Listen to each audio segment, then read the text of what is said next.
Ku izina ry'Imana Data na Mwana na Roho Mutagatifu, amina. Gira amahoro ya Kristo umuvandimwe. Bikira Mariya yimakazwa rero, ntabwo byanditse muri Bibiliya, ariko kandi kuba bitanditse suko bitabaye. Twongere twibukiranye yuko ibyanditswe muri Bibiliya muri Bibiliya nyine handitse ngo ibyo Yezu yakoze ni byinshi ku buryo byose byanditswe ibitabo bitabona aho bikwirwa. Ibikeya byanditswe rero byanditswe ari ukugira ngo tumenye ko Kristo ari Nyagasani kandi muri we tumukesha ubugingo buhoraho. Muri ibyo rero bitanditswe harimo byinshi nyine birumvikana, harimo n'uburyo Bikira Mariya yimakajwe mu ijuru. Twebwe rero abamukunda twemera tudashidikanya ko yimakajwe mu ijuru. Tugiye rero gusoma ibisobanuro yaduhaye, hanyuma twumve uburyo yimakajwe kuko arabiduhishuriye. Dutege amatwi. Koko kwimakazwa kwa Bikira Mariya ntabwo ari inzozi, nta nubwo ari n'igihangano, ni ikintu cyabaye. Ibitaranditswe ntabwo byanditswe, ariko ntibikakugushe. Woweho wiyemeje gukurikira rozari, ndagira ngo ngusobanurire ujye ukurikiraho uzi kandi uhagararaho wumva. Aho ngaho ujye uhahagarara.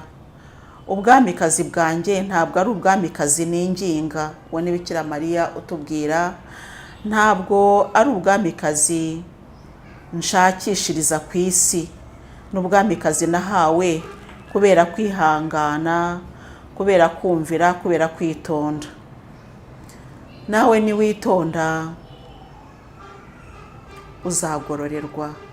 Kuvuga ikintu cyose kigira ingororano, niwitonda uzagororerwa mu bitonze. Niwakira umusaraba wawe ukakira imibabaro yose kubera kubaha Imana, uzagororerwa nk'uwakiriye imibabaro, ariko nubyanga nabwo uzagororerwa nk'uwabyanze. Aho ngaho rero ntabwo ari ukugororerwa kundi, ni uguhanwa. Resha ku cyumweru ukaba umunsi wo gusenga musabira ibyifuzo binyuranye. Ariko kandi mbahaye gahunda yo mu ijuru, nzaboherereza ababigisha kandi bababwira, ariko ntabwo bazandusha kubabwira, ko nzahugura imitima ya bamwe bapinga. Naho ngaho rero ibisobanuro yabirangirije. Hanyuma rero aduha umugisha wa kibyeyi, mwabyumvise. Uyu mugisha rero nawutangaho ubuhamya kuko Bikira Mariya wuduha koko twarawubonye. Uyu mugisha watubereye umugisha koko, ngewe ndabihamya 100%.